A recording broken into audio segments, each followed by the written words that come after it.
All right. So I thought going through some of the older stuff, I mean, we have pictures and pictures and pictures, but there's not that much documentation about our family history, unfortunately. But I came across something, I'm sure a lot of the people in this room have heard this before or read it before, but it's been a long time since I know I've looked at it, and I thought it might be a good idea to go over it and read through it. It's basically Bea Kraus from the Fanny branch, who's not here, not represented, wrote a wonderful story about Israel and Bathsheba and the first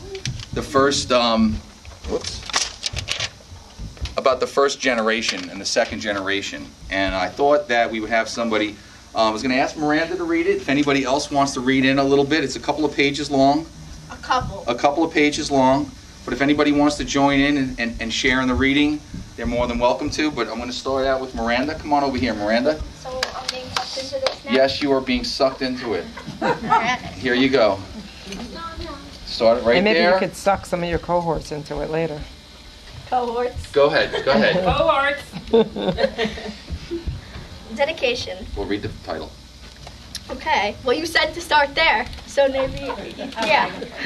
Yes, she's my daughter. Yeah. A Beautiful Tree by Bea Kraus. Dedication. This narrative is dedicated to all fourth-generation offspring of Israel and Bathsheba, their progeny, and that they may know the origin of their roots. It is presented to them as a charge that in all the years to come they may know of their ancestors, and in knowing they will keep the name of Israel and Bathsheba alive for all generations to follow. Cool.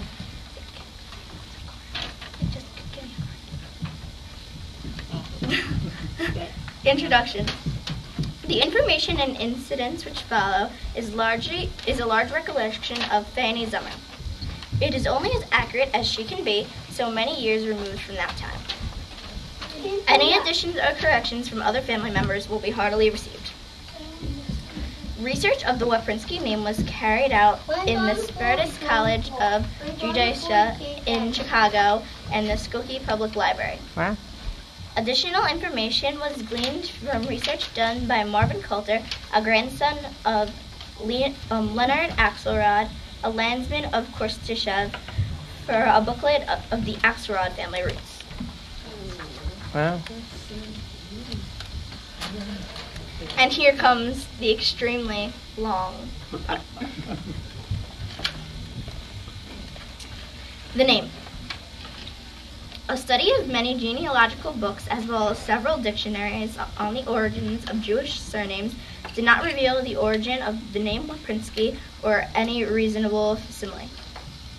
Jewish history, according to Rabbi Benzion C. Kaganoff in his A Dictionary of Jewish Names and Their History, copyright 1977, tells us that in the year of 1808, Napoleon decreed that all Jews were required to take a family name. This decree forbade Jews to take names based on localities or adopt names of famous families. When they were prohibited from using the names of well-known geographical sites, they used the names of mountains, rivers, and forests nearby. The Columbia Lippincott Gazetteer of the World lists the names of the Wipers River, blah blah blah blah blah, see Addendum 1. This river flows near Poland, U.S. border, see Addendum 2. In the Third Partition of Poland during the Russian westward expansion, 1772 through 1815, the area of the Wipers River fell under the rule of Russia. This expansion led to a Jewish problem for Tsarist Russia. A solution to the problem was to impale the Jews in a settlement, the Pale Settlement, see Addendum 3. We can place the birth of Israel's father during the latter part of the Russian expansion. As a Jew, he would have been forced to move within the Pale Settlement. The western border of this settlement was very close to the Wipers River on one side and to Korstishev on the other. Can you spell the Wipers? Is that where the weapon name came from? No, it's spelled W-I-E-P-R-Z. Okay. Interesting. W-I-P. Say it again. Say it again. W. W-I-E-P-R-Z. It's only Okay. 6 letters. Okay. Right, okay. Right, you can convert it, yeah. It seems reasonable to surmise that the family settled in Korstishev, a town relatively close to their former home.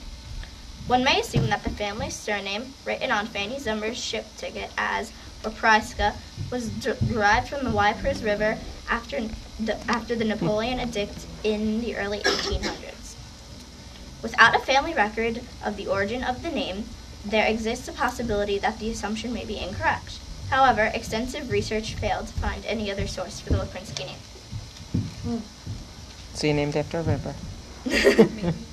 Maybe. Flows through it. In Russia. In about the year of 1860, Israel and Bathsheba were born. These two, when they reached a marriageable age, became united and were the start of what today is a beautiful family. Israel lived in Korstishev. He had a brother, Shier, married to Miriam. This brother worked as a carpenter. There was also a sister, Riva, who married Baruch, a handyman. Bathsheba Cohen came from a small town called Radimsli. Her father's first marriage produced 2 girls, Bathsheba and Shifra, and also 2 boys. A second marriage produced a daughter, Sonia, who was much younger than her stepsisters and stepbrothers. Shifra and Sonia immigrated to America. Sonia worked in a clothing factory and was killed in one of the biggest factory fires of that time in New York. Oh. Shifra married and had 2 daughters, Lena and Minnie. Lena Lavin is married and lives with her husband in the Los Angeles area. Their children also live in California. Minnie never married and also resides in the Los Angeles area. Shifra lived in Chicago to a ripe old age. She was blind for many years before she died. In spite of her blindness, she was able to function in the kitchen, making strudel and preparing meals. She was extremely intelligent, a knowledgeable woman who acquired her information of politics, movies, and real life by listening to the radio many hours of each day. Although her surroundings were dark, her understanding of the world, and the people around her was refreshing and enlightening. Israel and Bathsheba lived in Korstishev with their 8 children: Golda, Hannah, Becky, Morris, Max, Lakey, Fanny, and Abe. The following general description of the town is taken from a booklet mentioned in the introduction to this narrative. Korstishev is a small town in the Ukraine of the USSR, Addendum 4. Technically, it is located at the latitude 50 degrees 19 inches, north longitude 29 degrees 95 inches east. It can be located about 20 miles east of Zhytomyr and 60 miles west of Kyiv on the Titra River.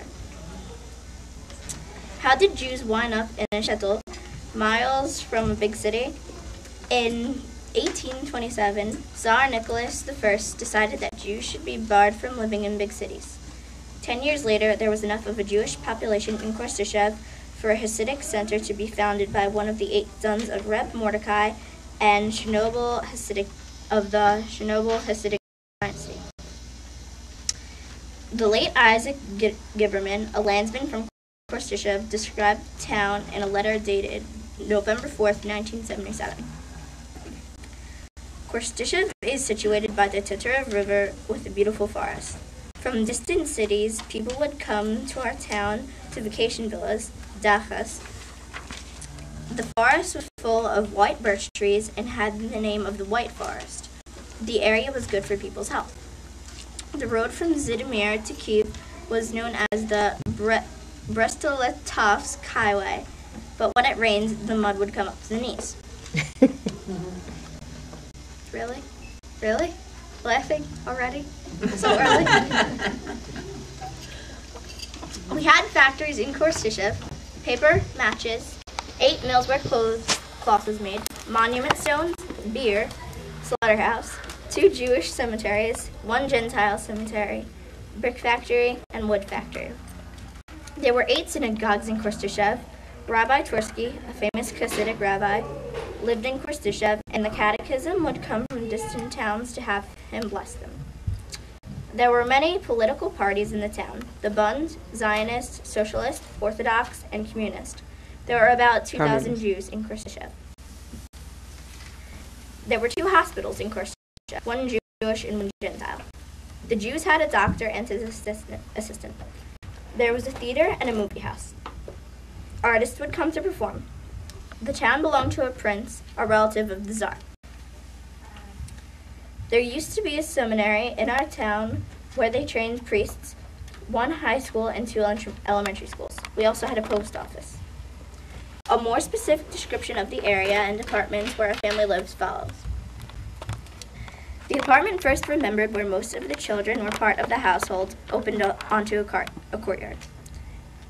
It was to this home that Morris and Max returned from their jobs in other towns. Morris, at a very young age, left home to work in a store in Zitomir. Most weekends and holidays were celebrated with family and friends in Khrushchev. It was customary during holiday time to bring in and consume barrels of beer. Now you can laugh. Booga, booga, booga. There you go. The entertainment mostly consisted of singing beautiful songs and generally enjoying good company. During these party times, Fanny acted as a courier and delivered love notes from the voice of the girls within the group. It was a happy time, although the family was poor. It was believed that Golda and Hannah were married from this apartment. The family then moved to Mosh Borhechak's, building. It was a wooden building and they all lived in a small apartment above the landlord. The landlord's small apartment had an adjoining food store where the family purchased such delicacies as a slice of herring, which served several people for the equivalent of about 1 cent. Yeah. The rooms were small. A dark, windowless bedroom was for the parents. A front enclosed porch served double duty. It was a place for the children to sleep, and since the ceiling had a portion that could be raised, the room was also used as a sukkah in the fall. There was also a kitchen, a dining room, and a living room. It was here that Becky earned some money as a seamstress, making little dresses and doing repairs. It was a tradition of the young people of the village to use the curtains to signal their friends. When the curtains were drawn, that meant Papa wasn't home, don't come over. When the curtain was open, they were welcome. Becky also adopted this tradition.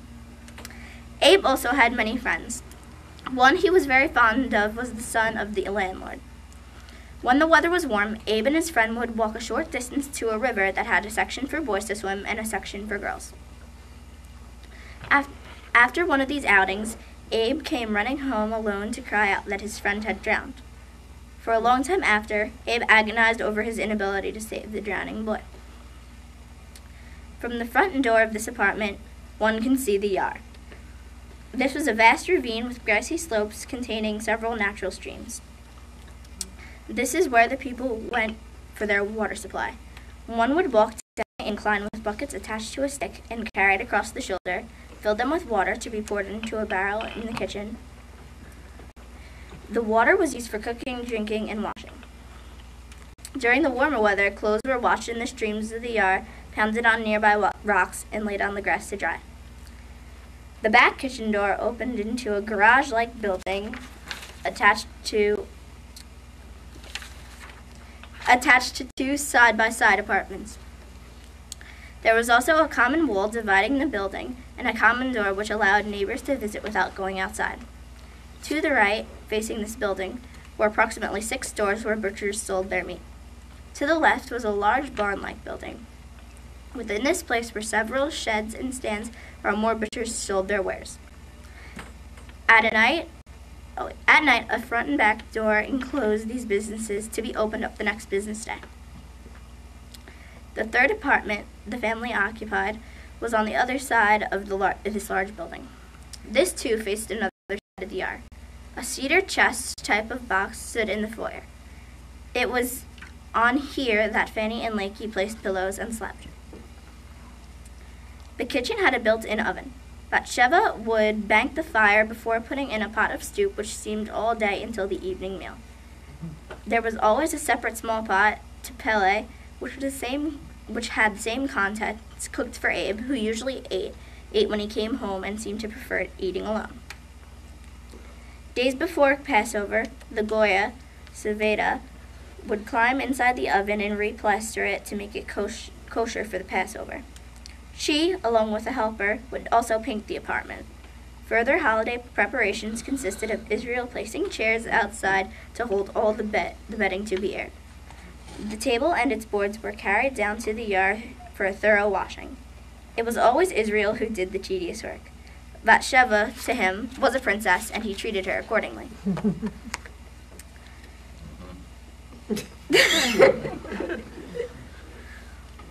In the basement of this building, Israel picked barrels of watermelon, sauerkraut, pickles, and tomatoes. A typical winter meal consisted of a plate of these delicious sours, some potatoes, bread, and tea. A wonderful meal. On Friday, Bathsheba baked a week's supply of bread. A pound or a pound and a half of meat was purchased for the family's Shabbos meal and was shared and served with bread and potatoes. The day began with Israel going across the yard to the weekday minyan shul to daven. By the time he came home, Bathsheba had breakfast ready, sometimes rashina, rye flour pancakes. The soup for the evening meal was in the oven. For Shabbos and holidays, Israel went a short distance away to the Rebbe's shul. Often he would travel with this renowned rabbi to distant towns as his chassid. He would return to recount many stories of the smart rabbi. At times, Israel would appeal to the rabbi for help with his problems. The reply was always, "Next year it will be better." During the winter months, both Israel and Bathsheba went to their leather business, which was about 15 minutes walking distance away. Here, shoemakers came to buy leather for shoes and boots. Gentile farmers also came and bartered beans, onions, potatoes, cabbage, and other farm products for leather. Often when Fanny would go to the leather shop, she would stop to visit with Rose and her sister at their businesses. They each had little booths where they sold candy and drinks. The fixtures consisted of a wooden table and with a pipe coming out of it for seltzer. Syrup was added to this for a delicious drink. And to clarify that would be soda. Fanny was the envy of her friends because she was Morris's sister and special, and she did not have to pay for the treats received. In the summer, Israel had an additional business making bricks. This occupation earned him the name of Srilik de Tzelnik, Israel the brickmaker. This business was located in the Gentile neighborhood, a good distance away. On Sunday, it was customary for the Gentile workers to come to the house for their weekly pay. They were always treated to a repast of sandwiches, arbis, beer, and tea. Employer and employees enjoyed a good relationship. There came a time when the poor but peaceful life was interrupted by the upheaval in the government, the revolutionists' attempt to overthrow the Tsarist regime. The ensuing years saw many tragic accidents which hastened the desire to leave the beautiful town that was home. I see you, Betsy. By this time, the family had once again moved. This apartment had a common wall with a door between the landlord's apartment and the family's. The owner was a butcher who brought meat from the farmers to his kitchen to clean, cut, and sell to the Gentile neighbors.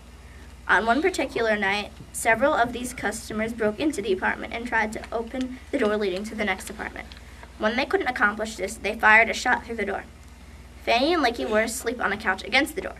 The bullet missed them, but somehow, luckily, passed through Bathsheba's hair without hurting her physically.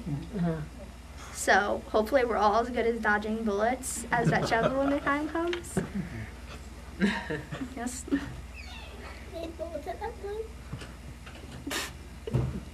The family sustained further emotional upset when they narrowly escaped death due to explosives being thrown into their Jewish home. The landlord's kitchen had a trapdoor to the cellar. When there had been noise of bombs in the area, they ran down for safety. During one of these episodes, everyone had gone below, and only Israel remained above. They called to him repeatedly to join them. Moments after he closed the trapdoor above him, a bomb demolished the entire kitchen, and the family was buried beneath the rubble. Their cries of help were heard by a neighbor, who, along with others, dug them out.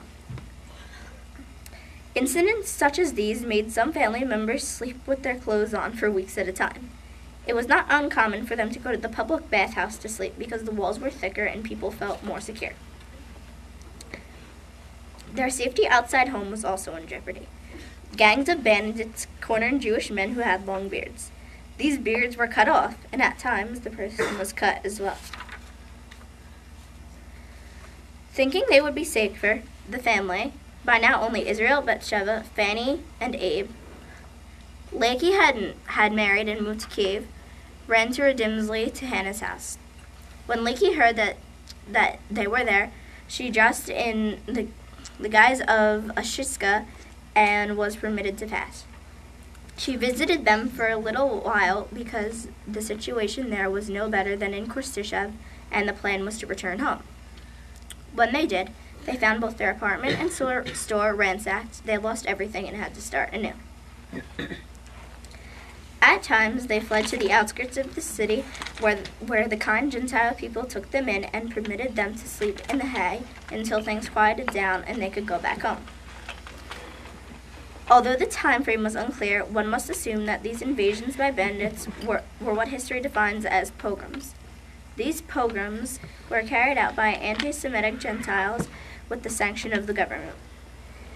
In addition to this oppression of Jews, the family was subject to another traumatic experience due to the upheaval in the government. The revolutionary government had put out an edict to capture and bring in all young Jewish men. Abe fell into this age category. When he learned of their approach and his imminent capture, he ran to a girlfriend's house. Kakai Gibberman lived only a short distance away. When Abe told her what was happening, she sent him up to the roof to hide. When the bandits came, she denied that anyone was there and physically blocked the entrance to the roof. It did not take long for them to capture Abe after they killed Kakai. That's nice, isn't it? Abe was taken to the Korstishev jail along with the other captured Jews. After being processed, several newly recruited officers were assigned to walk the prisoners to a jail in Kiev without further processing in Redimsley, a small town along the way. During this episode, Fanny had been visiting in Kiev. When she returned and heard about the tragedy, she decided to do what she could do to help. She went to the stop-off point in Redimsley and became friendly with one of the young blonde officers. He responded to this lovely young girl. She then invited him along with his officer friend to her sister Lakey's house in Kiev for dinner. She made one stipulation before he accepted. He was to release her brother and bring him with them to dinner. This officer accepted, and the date was set. Thus, on the prearranged evening, Chiakov, along with his friend, Abe came to Lakey's house in Kiev for dinner. He went on to become the famous general who defended Leningrad in the war against the Nazis, and to this day is called the Defender of Leningrad. A statue commemorating his bravery stands today in a square in Leningrad. That's huge. Yeah, we're associated with cool people. That's cool. We are cool people. Exactly. Well, What was his name? What was his name? Did it say his name? His name was Shikov, and he was named the Defender of Leningrad. Somebody should Google that. Okay. Dad. Somebody should Yeah, Google keep that. going. We'll do it later. Immigration. The first child to immigrate to America was Morris. As mentioned elsewhere, he first went to Zhytomyr, the closest city to Korstishev, to earn money for passage. When it was possible, he left. While working in New York, he met Joe Podger. In order to save money, they roomed together. As soon as he was able to, Morris sent money for his sister Becky. It was also about this time that Rose came to America. It was through Morris and Becky that Becky and Joe met, and soon both couples married. By now, Golda and Sam had been married for some time and were living in Korstishev with their 3 children, Max, Fanny, and Abe. It was not possible to bring the whole Fishman family to America at one time because money was scarce. With the help of a family in New York and Russia, Sam was able to put together passage for himself. He came to earn money in America so that one day they could be reunited to enjoy a better life. This was a very difficult time for the family. Golda had 5 children to feed and earned very little in her daily trips to work in the marketplace. Often Israel would barter bricks for potatoes and would carry a sack full on his back from the field several miles away where his factory was located. This so that his daughter and grandchildren would have something to eat. To add to the difficulty, emigration was halted and the mail was upheld. Golda is remembered as one who rarely smiled. Sam lived in America for about 7 years before Golda and the children came. He earned money by scraping floors. Prior to their arrival, he bought a farm in Ellenville so they would have a home to go to upon their arrival. During this time frame, Max had immigrated to New York and married Ida. His journey from home was not an easy one. During a routine examination en route, he was diagnosed as having glaucoma. Is that Glaucoma. Glaucoma? Okay. Well, there's like a little Here's a part where it didn't print. Okay. This delayed his departure, and it meant that the family had to maintain him financially until the affliction cleared up.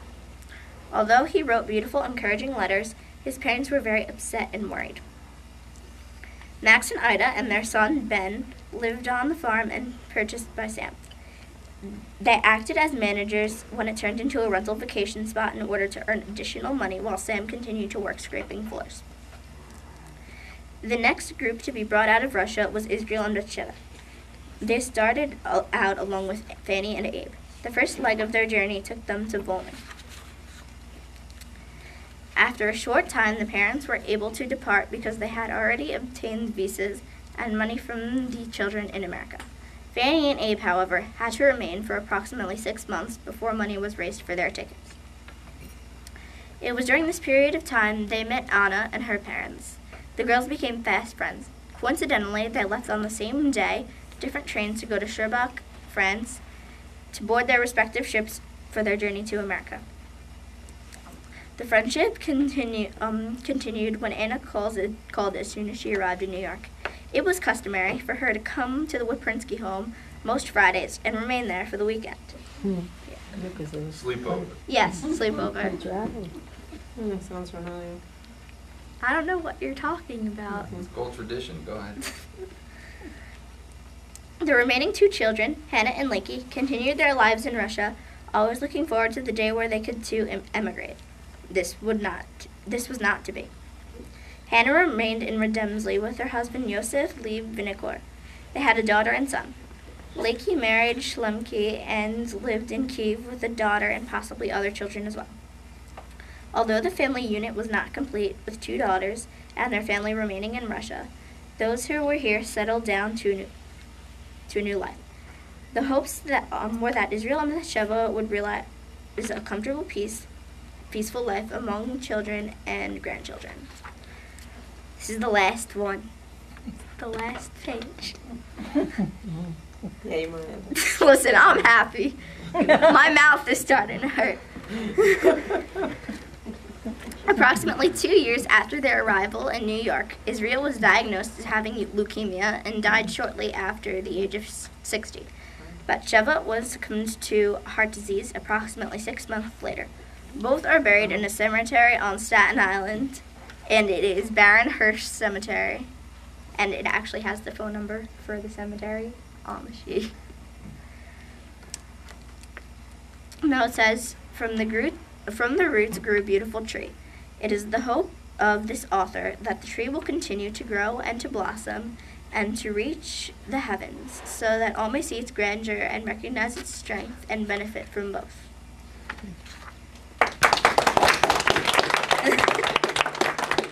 And there are pictures. There entire Thank you, picture. Miranda. Thank you, Miranda. I was up there last night. Nice job. Woofa! Well, I'd just like to say that from these strong roots, today, sometimes we're upset that we can't get a strong enough cell signal, and that kind of disturbs our lives, and our ancestors were worried about bombs going through their windows, so it kind of puts things into a little perspective on what's important in life. And family's important. Getting emotional here.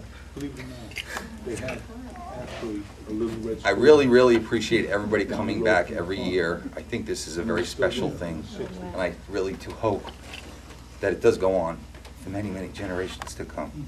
Good. Yay. Very good. Cut.